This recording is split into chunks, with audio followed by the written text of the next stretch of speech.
Thank you.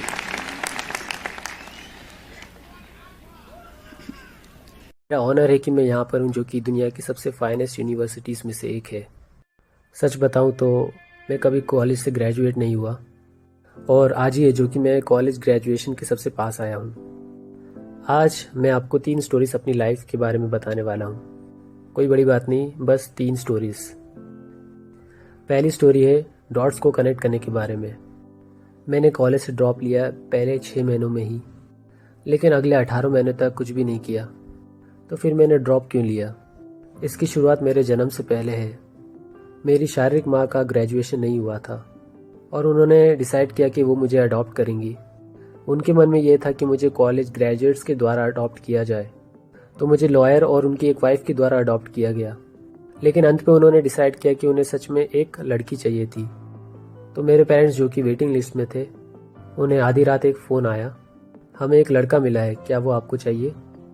उन्होंने कहा ज़रूर। मेरी शारीरिक माता को बाद में पता चला कि मेरी माँ कभी ग्रेजुएट नहीं हुई और मेरे पिता भी कभी भी हाई स्कूल से ग्रेजुएट नहीं हुए।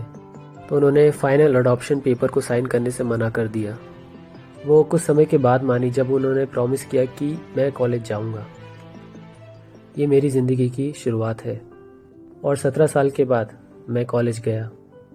और जो मैंने कॉलेज चुना वो स्टैनफोर्ड के जितना ही महंगा था, और मेरे पेरेंट्स के कमाए पैसे मेरे कॉलेज ट्यूशन भरने में ही चली जाती थी।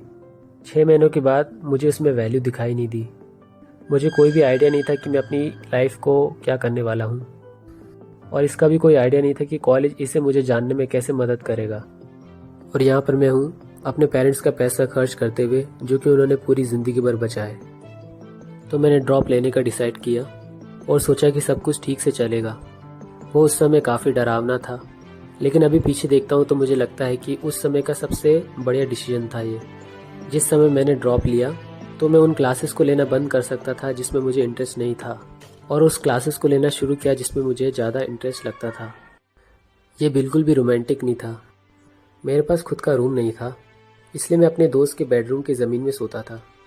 मैं कोक बॉटल्स को वापस करता था ताकि उसके पैसों से खाना खरीद सकूं, और मैं हर संडे नाइट को 7 मील यात्रा करता था ताकि हरि कृष्ण टेम्पल में सप्ताह में एक दिन अच्छा खाना खा सकूं। मुझे वो पसंद आया। मेरा परेशानियों में गिरना और क्यूरियोसिटी को फॉलो करना बाद में प्राइसलेस बन जाता है। आपको मुझे एक उदाहरण देने दीजिए। रीड कॉलेज उस समय में कंट्री में सबसे बेस्ट कैलीग्राफी सिखाता था। पूरे कैंपस में हर एक पोस्टर, हर एक लेबल और हर एक ड्रॉर हाथों से बहुत ही सुंदर तरीके से कैलीग्राफ किया गया था।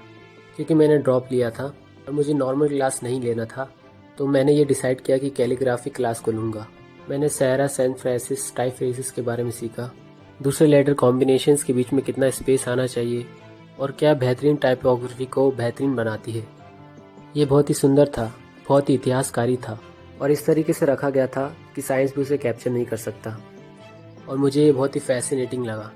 किसी का भी प्रैक्टिकल ज़िंदगी में इस्तेमाल होने की कोई उम्मीद नहीं थी।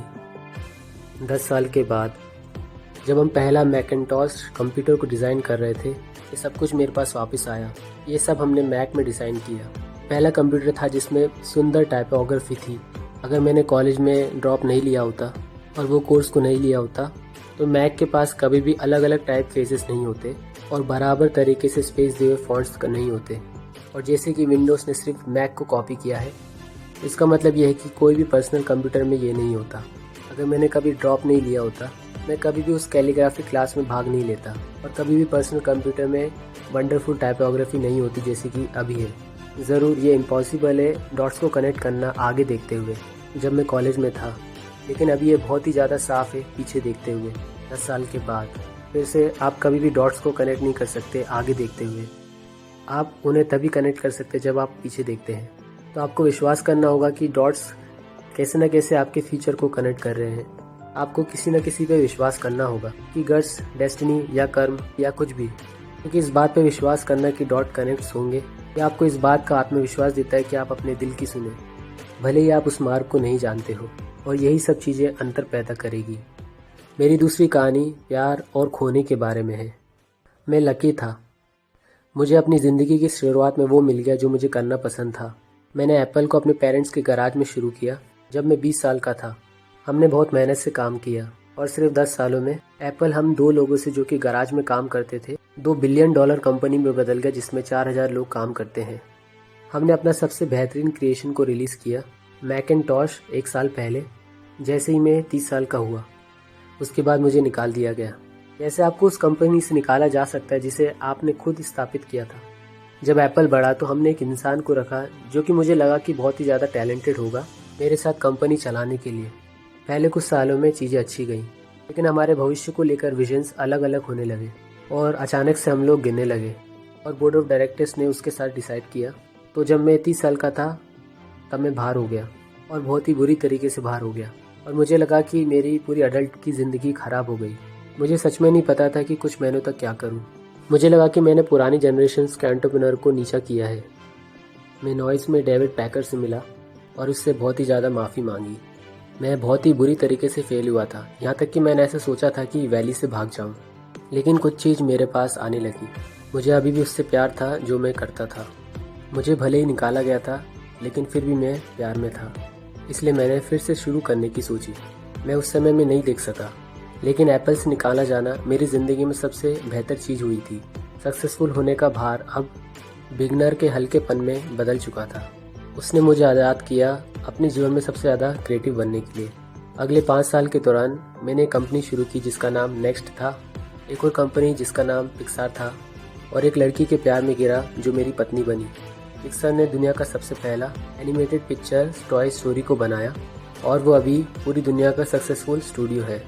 हालात के बदलने के बाद एप्पल ने नेक्स्ट को खरीदा और मैं फिर से एप्पल में आया, और जो टेक्नोलॉजी लोगों ने नेक्स्ट में डेवलप करी वो एप्पल का दिल है, और हम लोगों ने बहुत ही शानदार परिवार बनाया। मुझे पक्का है कि ऐसा कुछ भी नहीं होता अगर मुझे एप्पल से निकाला नहीं जाता। ये बहुत ही कड़वी दवाई के समान है, लेकिन मुझे लगता है कि पेशेंट को उसकी ज़रूरत है। कभी कभी ज़िंदगी आपके सिर पर ईंट से मारती है, लेकिन विश्वास मत छोड़ो। एक ही चीज़ है जिसकी वजह से मैं काम करना जारी रख सका कि जो मैं करता था मुझे उससे प्यार था। आपको पता करना ही होगा कि आप किससे प्यार करते हो। ये बात जैसे आपके काम के लिए सही है, वैसे ही आपके प्रेमी के लिए भी सही है। आपका काम आपकी ज़िंदगी का बहुत बड़ा हिस्सा भरता है। तो एक ही तरीका है पूरी तरीके से सेटिस्फाई होने का, कि वो काम करना जो आपको लगता है कि ये बहुत ही शानदार काम है। एक ही तरीका है शानदार काम करने का, वो करो जिसे आप प्यार करते हो। अगर वो आपको अभी तक नहीं मिला है, ढूंढते रहो और कभी भी संतुष्ट मत हो। ये सब कुछ दिल की बात है, आपको पता चल जाएगा जब आपको वो मिलेगा। और जैसे हर एक रिलेशनशिप में होता है, वो अच्छा और अच्छा होते जाएगा जैसे जैसे साल गुजरेंगे। इसलिए ढूंढते रहो, संतुष्ट मत हो। मेरी तीसरी कहानी मृत्यु के बारे में है। जब मैं 17 साल का था तब मैंने एक वाक्य पढ़ा था। वो इस प्रकार से था, अगर आप अपने दिन को ऐसे जियो कि ये आपका आखिरी दिन है तो कभी ना कभी आप सही होगे। इसने मेरे ऊपर एक छाप छोड़ दी, और उस समय के बाद से 33 सालों से मैं सुबह आईने में देखता हूँ और अपने आप से पूछता हूँ, यदि ये मेरी ज़िंदगी का आखिरी दिन है तो क्या मैं वो कर रहा हूँ जो मुझे करना चाहिए। तो जब आंसर नहीं आए सप्ताह में कई दिन, तो मुझे पता चल जाता है कि मुझे कुछ बदलने की ज़रूरत है। इसे याद रखना कि मैं जल्दी मर जाऊँगा, ये एक बहुत बड़ा टूल है जिसने मेरी ज़िंदगी में मुझे चॉइस लेने में मदद की। क्योंकि लगभग हर चीज़, सभी बाहर के एक्सपेक्टेशन, सभी प्राइड, सभी फेलियर का डर, ये सभी चीज़ें गिर जाती है मृत्यु के सामने। इस बात को छोड़ते हुए जो कि सबसे ज़्यादा ज़रूरी है, इस बात को याद रखना कि आप मरने वाले हो, ये सबसे अच्छी चीज़ है जो मुझे पता है। इस बात को याद रखना कि आप एक दिन मर जाओगे, वो आपको उस जाल से बचाता है या आपके पास खोने के लिए कुछ है। आप पहले से ही नंगे हो, ऐसा कोई भी कारण नहीं है कि अपनी दिल की ना सुने। करीबन 1 साल के बाद ये पता चला कि मुझे कैंसर है। मुझे 7:30 बजे सुबह स्कैन किया गया था और ये साफ साफ दिख रहा था कि मेरे पैनक्रियास में एक ट्यूमर है। मुझे उस समय ये भी नहीं पता था कि पैनक्रियास क्या होता है। डॉक्टर्स ने ऐसा कहा, यह इस प्रकार का कैंसर है कि जो ठीक नहीं किया जा सकता, और मुझे 3 से 6 महीने से ज़्यादा आशा नहीं रखनी चाहिए जीने के लिए। मेरे डॉक्टर्स ने मुझे कहा कि घर जाओ और सब कुछ ठीक कर लो। ये डॉक्टर्स का कोड था कि मरने के लिए तैयार हो जाओ। उसका मतलब ये था कि कोशिश करो और अपने बच्चों को सब कुछ बता दो। आपको लग रहा होगा कि आपके पास 10 साल होंगे उन्हें बताने के लिए, लेकिन आपके पास कुछ महीने ही है। अगर सब कुछ सामने होगा तो आपके परिवार के लिए भी आसान होगा। इसका मतलब है कि सबको अलविदा कह दो। उस जांच के बाद मैं दिन भर वहीं पे रहा बाद में उसी शाम को मेरी बायोप्सी हुई। उन्होंने मेरे गले से एंडोस्कोप डाला, मेरे पेट से होते हुए मेरे इंटेस्टाइन तक। एक सुई मेरे पैनक्रियास में लगाई और ट्यूमर में से कुछ सेल्स ले लिए। मेरी पत्नी वहीं पर थी। उसने मुझसे कहा, जब हमने माइक्रोस्कोप से सेल्स को देखा तो डॉक्टर रोने लगा, क्योंकि ये बहुत ही अलग किस्म का पैनक्रियाटिक कैंसर है जो कि सर्जरी से ही ठीक हो सकता है। मैंने सर्जरी करवाई और शुक्र है कि मैं अभी ठीक हूँ। ये सबसे करीब था जब मैंने मृत्यु को देखा और मैं आशा करता हूँ कि कुछ दशकों तक ऐसे ही रहे। इन सब चीज़ों से गुजरने के बाद मैं अभी आप लोगों को बहुत ही क्लैरिटी के साथ कह सकता हूँ कि मृत्यु एक ऐसा कॉन्सेप्ट है जिसे नकारा नहीं जा सकता। कोई भी मरना नहीं चाहता। लोग भी जो स्वर्ग जाना चाहते हैं मरकर स्वर्ग जाना नहीं चाहते। और हाँ, मृत्यु एक ऐसे डेस्टिनेशन है जो कि हम सभी को आपस में बांटना है। कोई भी इससे बच नहीं पाया है और ये ऐसा है जो कि होना भी चाहिए, क्योंकि मृत्यु ज़िंदगी का सबसे बेहतरीन इन्वेंशन है। ज़िंदगी का बदलता एजेंट पुराने को निकालता है और नए के लिए रास्ता बनाता है। इस समय नए आप लोग हैं, लेकिन किसी दिन आज से ज़्यादा लंबा समय नहीं, आप लोग भी बूढ़े हो जाओगे और निकाले जाओगे।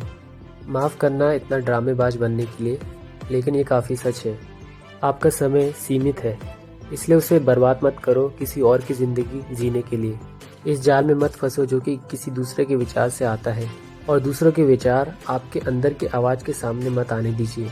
और सबसे ज़्यादा ज़रूरी इस बात का जिगरा होना कि अपने दिल की सुनना। उन्हें पहले से ही कहीं ना कहीं पता है कि आप सच में क्या बनना चाहते हैं। बाकी सभी चीज़ें दूसरे स्थान पर है। जब मैं जवान था, बहुत ही शानदार प्रकाशन था द होल वर्ल्ड कैटलॉग। वो मेरी जनरेशन में बाइबल के समान थी, जो कि स्टुअर्ट ब्रैंड नाम के आदमी के द्वारा बनाई गई थी, जो कि यहाँ से काफ़ी ज़्यादा दूर नहीं है। और वो कविता के माध्यम से जीवन को सामने ले आया। यह 60s के दशक का आखिरी था। पर्सनल कंप्यूटर और डेस्कटॉप के आने से पहले ये सभी चीज़ें टाइपराइटर्स, पोलराइड कैमरास और सीजर्स के द्वारा बनाई गई। ये गूगल के समान था पेपर बैक फॉर्म में, 35 साल पहले, जब तक गूगल नहीं आया था। ये बहुत ही आइडियल था और बहुत ही ज़्यादा शानदार था। स्टुअर्ट और उसकी टीम ने दुनिया के बहुत से इश्यूज़ को होल अर्थ कैटलॉग में लेकर आए। तो जब उन्होंने उसे रन किया तो वो फाइनल इशू को सामने लेकर आए। वो 1970s का बीच का समय था और मैं आप लोगों की उम्र के बराबर था। फाइनल इशू के पीछे के कवर में एक तस्वीर थी जिसमें सवेरे के समय में देश की रोड दिखाई गई थी। उसके नीचे यह शब्द लिखा हुआ था, भूखे रहो और मूर्ख रहो, भूखे रहो और मूर्ख रहो। ये उनके फेयरवेल का मैसेज था उनके निकलने से पहले। भूखे रहो और मूर्ख रहो। और ये मैं हमेशा अपने लिए चाहता था। और अभी आप लोग ग्रेजुएट होके नए बने हो, मैं आप लोगों के लिए ये चाहता हूँ, भूखे रहो, मूर्ख रहो। शुक्रिया सभी लोगों को।